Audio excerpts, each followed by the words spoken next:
Hello and welcome to the January edition of Community Connect, brought to you by the Marshall Area Chamber of Commerce. This month's guest is Cori and Dahlager. Cori is the Director of School of Graduate Studies. Thanks for being here. Thank you. Let's talk about all the good things that happened in December, because there were a lot of things going on.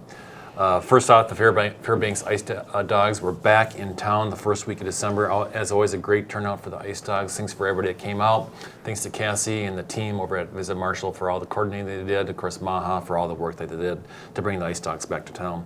That same weekend, Sean Johnson was back in town at the Schwann Center for the Performing Arts. Great entertainer for sure.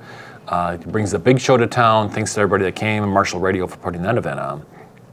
One of my favorite events every single December is the Kindle Market. It is an opportunity for the youth to show off their products. It's a youth entrepreneurship at the YMCA.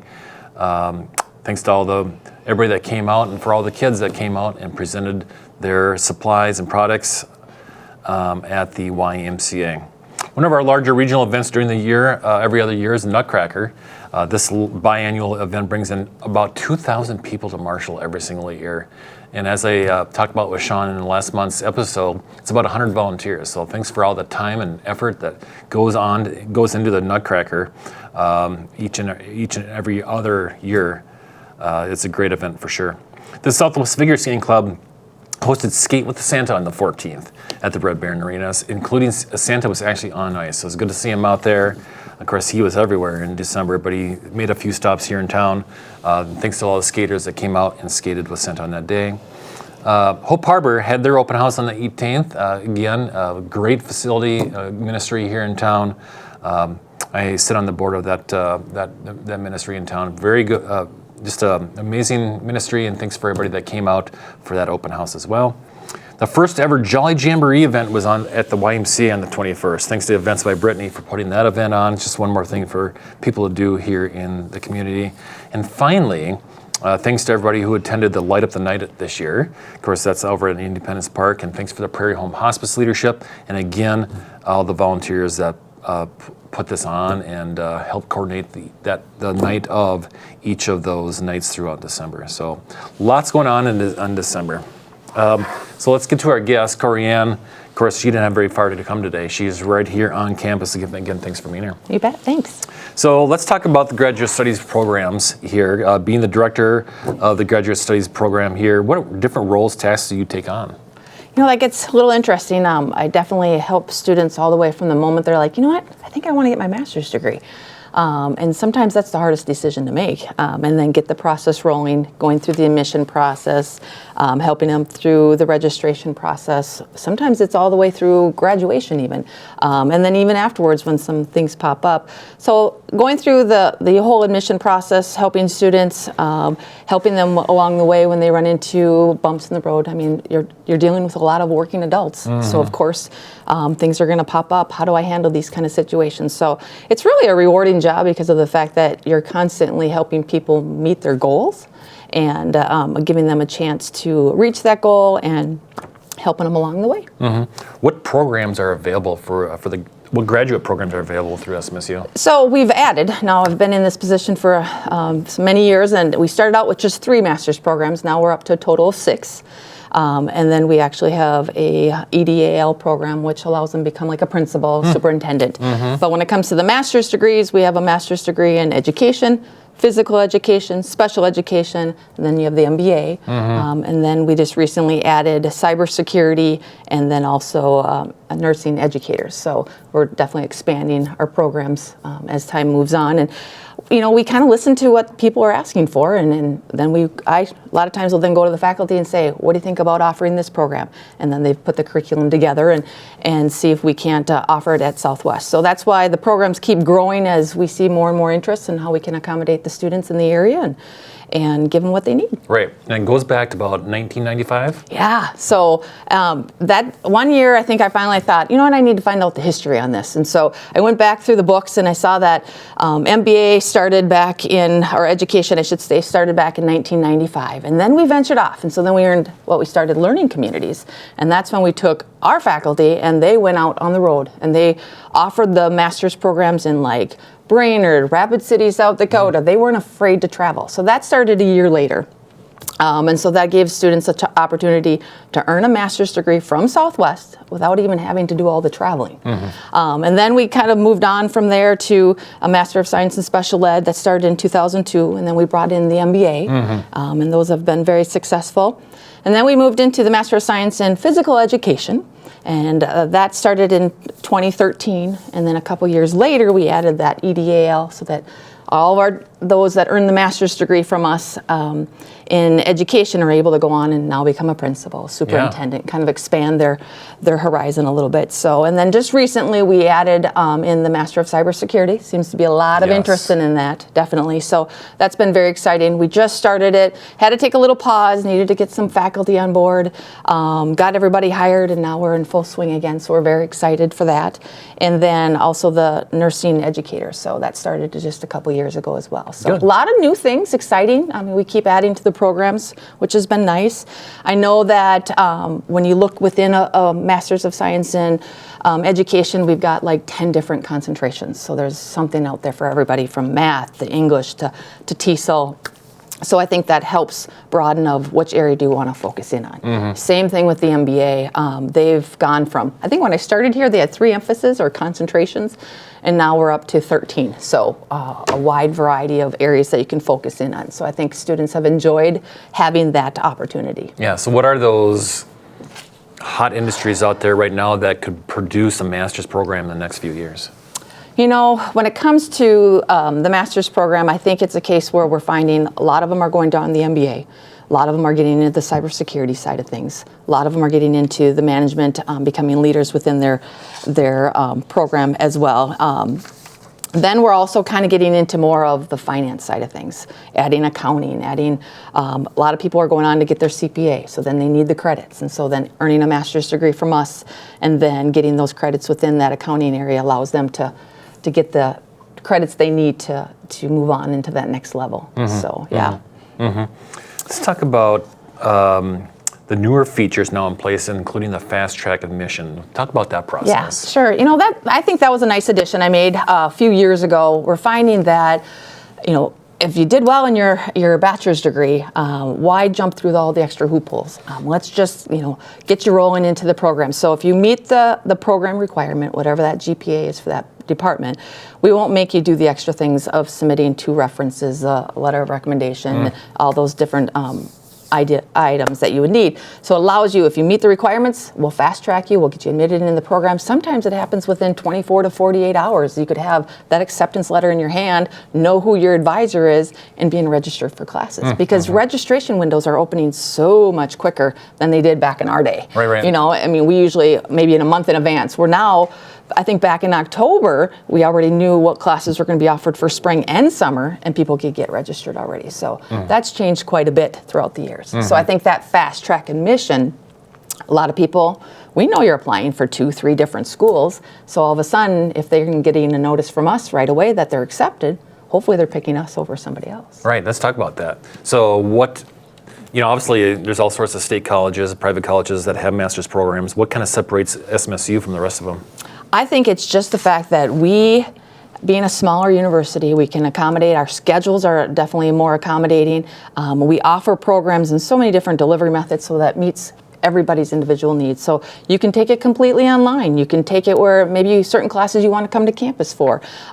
You can watch them through Zoom, and so that maybe at Thursday night when the class is being offered and that doesn't work for you, you can watch the recording a little bit later. The learning communities where our faculty are going to those locations and offering classes, you know, in Brainerd, Minnesota, so that those Brainerd people don't have to come to Marshall to get that degree.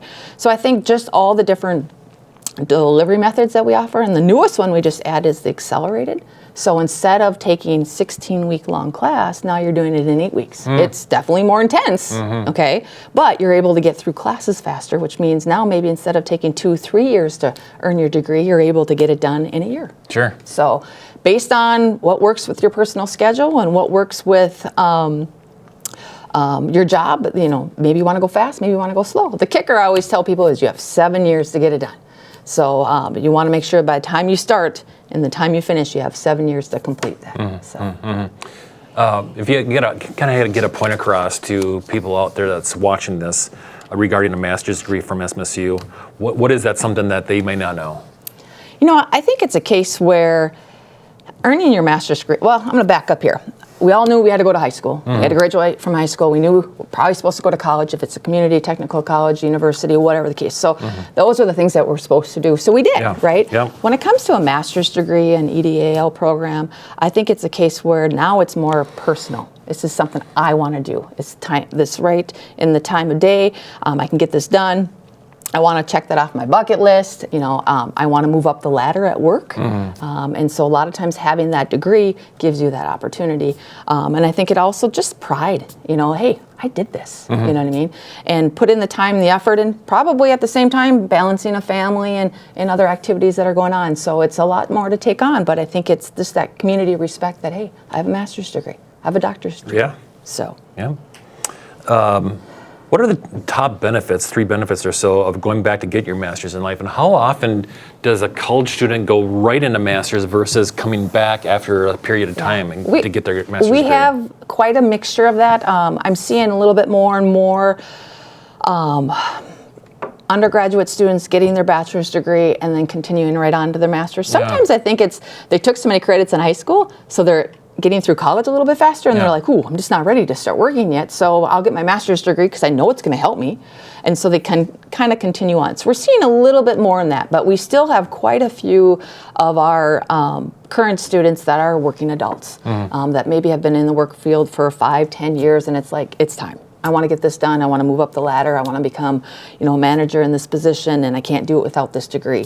And so you're seeing more and more of those students circulating around and doing that. So we do have a lot of alumni that come back, which is, they had a great opportunity the first time, enjoyed it, thought, hey, let's earn my second degree from Southwest that way. So that's rewarding as well. So, yeah.